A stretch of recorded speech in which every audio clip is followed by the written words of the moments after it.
欢放啊，抓住了放放啊，抓住了欢放啊，抓放放啊，抓住了欢放啊，抓住了。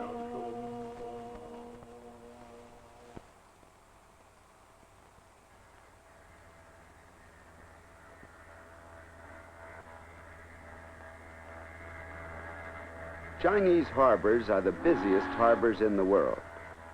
Unlike those that line the piers, a Chinese port like Shanghai is a beehive of thousands of small boats, from river sampans to ocean-going junks and steamers. What is the reason for so many boats?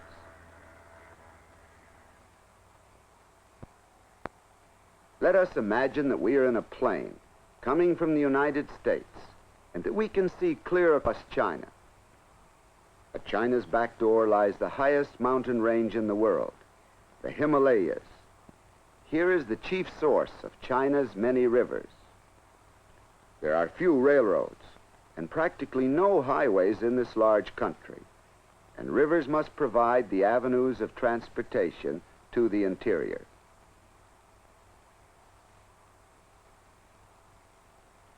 In a province like Fujian, the river and its boats are sampans which keep the people in touch with the outside world.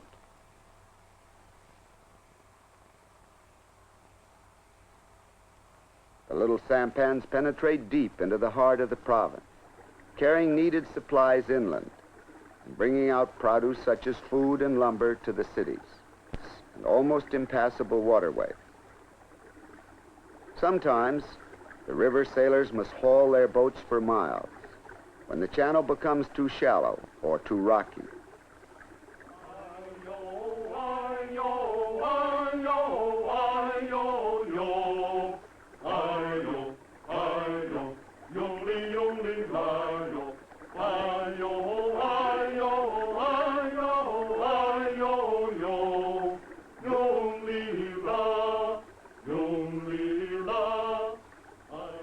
The trip upriver is an arduous one, but the little sampans are slow and sure.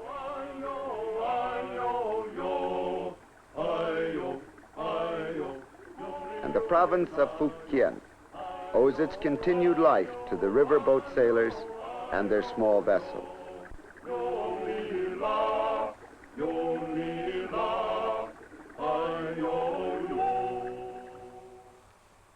Fujian is the capital of Fujian province. The harbor is crowded with boats of all kinds, sampans and junks of every size and shape, each one doing a job of its own. There are cotton boats, pig boats, and ice boats, and sampans that specialize in carrying hay or straw. There are boats which collect garbage and sewage, rescue boats and seagoing taxicabs and buses, which take working people to their jobs.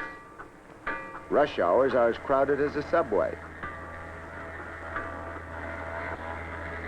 Some sampans specialize in carrying coffins to ancestral burying grounds up the river.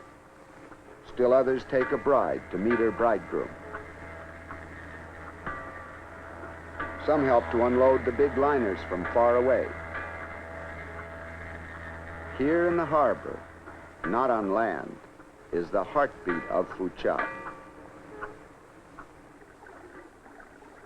Sampans have still another important use. They provide rent-free homes for families.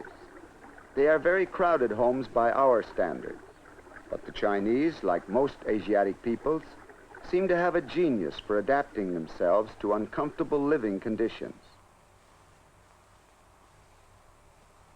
A tiny deck can become a sewing room, at least when it's not in use for catching fish. Even ducks and geese know how to thrive in cramped living quarters, and it doesn't seem to impair their appetite.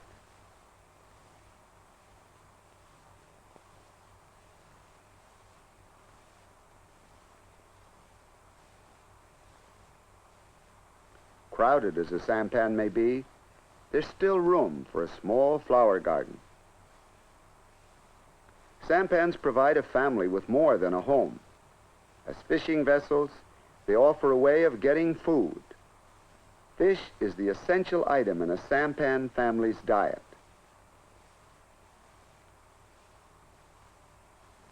Like all Chinese, these people believe in cleanliness.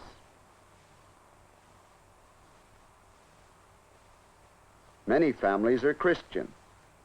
This one happens to be Catholic.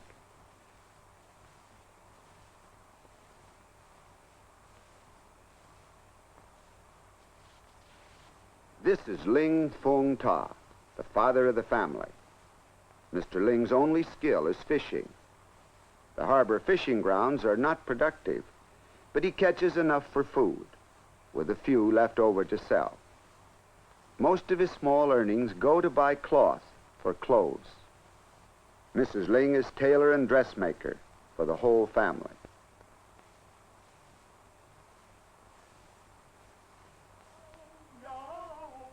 It's time now to move to the fishing grounds and begin the day's work. A sampan requires a skill with the oars quite different from that used in a rowboat. The rower stands at the opposite side of the boat for greater leverage. The whole family joins in the rowing, even mother and the children.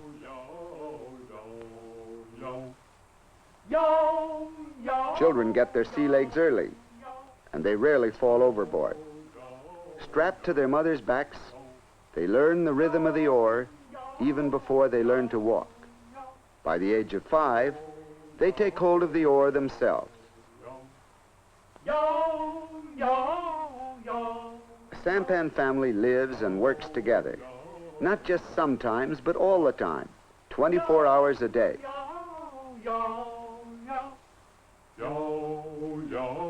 Fishing at Pagoda Anchorage is not exciting by a sportsman's standards. The fishing grounds are almost exhausted, and the fish themselves are pathetically small. Mr. Ling averages 3 to 6 saleable fish a day. The very smallest are kept as food for the family.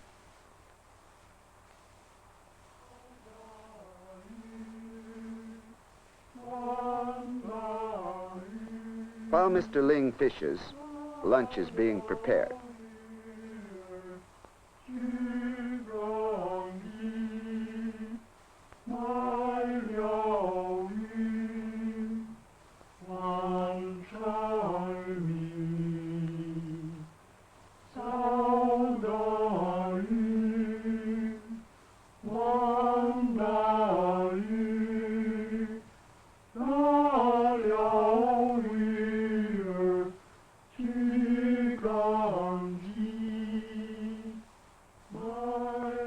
The family's diet may be monotonous, but it's well balanced. Greens are nearly always included.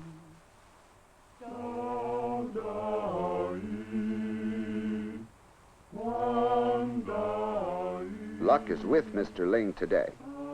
Here's a fish that is big enough to be sold.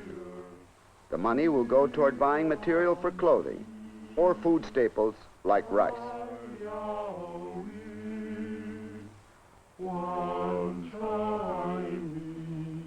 In southern China, rice is an essential part of almost every meal.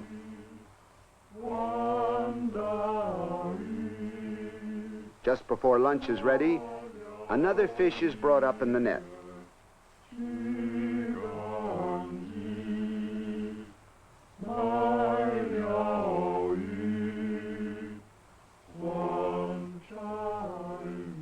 The same menu day after day seems to have no bad effect on the family's appetite. They eat their fish, rice, and greens with as much gusto as an American family tackling a Thanksgiving turkey.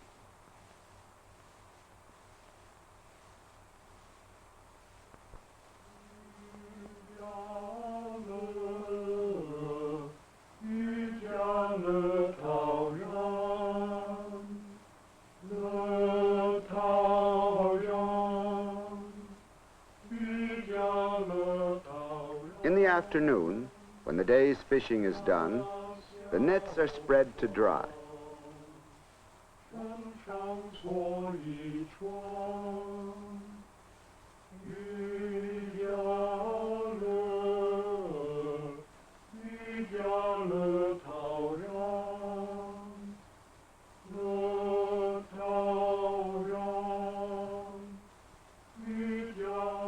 Now the family will begin the long haul home. Home for the sampan is the secluded spot upriver where it always anchors for the night, secure from possible storms and bad weather.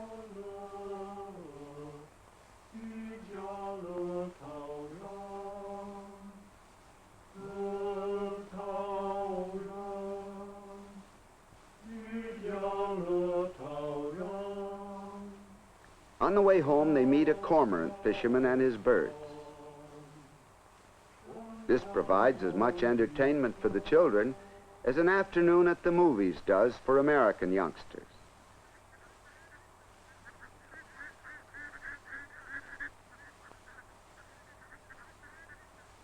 These birds are called cormorants, and they have been taught to do the fishing for their master.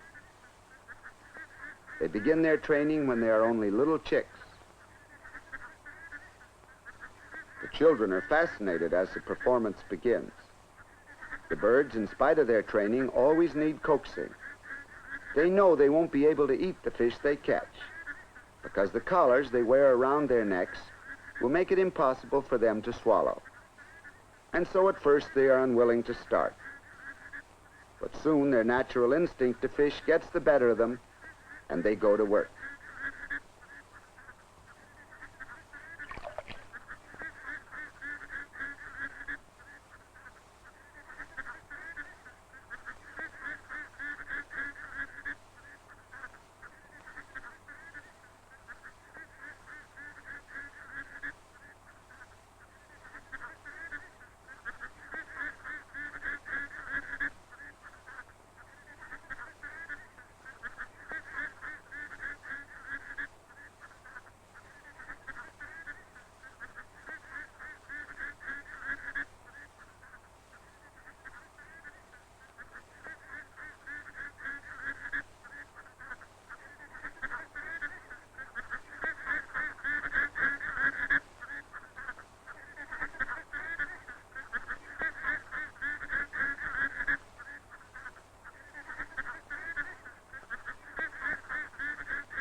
Cormorant fishermen catch many more fish than the net fishermen do, and by comparison, they are quite prosperous.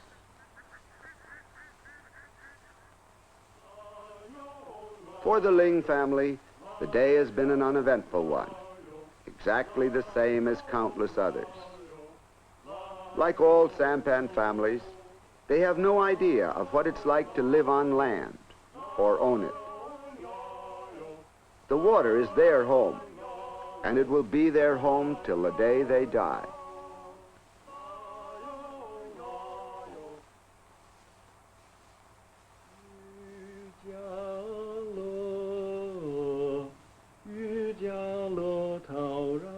The next morning, the sun will rise again over the sheltered part of the river where the sampan rests for the night.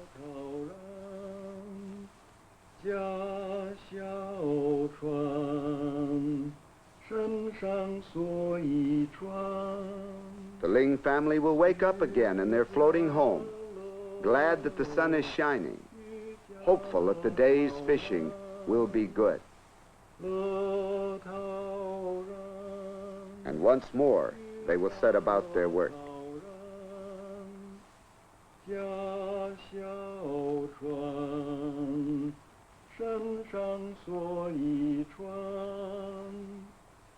Downriver in the harbor, a new day is beginning too, and the sampans are already hard at work.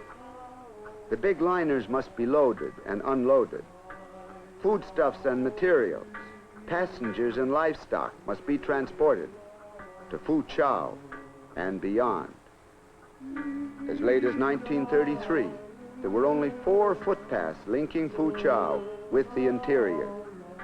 Even today, the main burden of transportation rests on the humble sampan and on the sturdy, hard-working sampan people.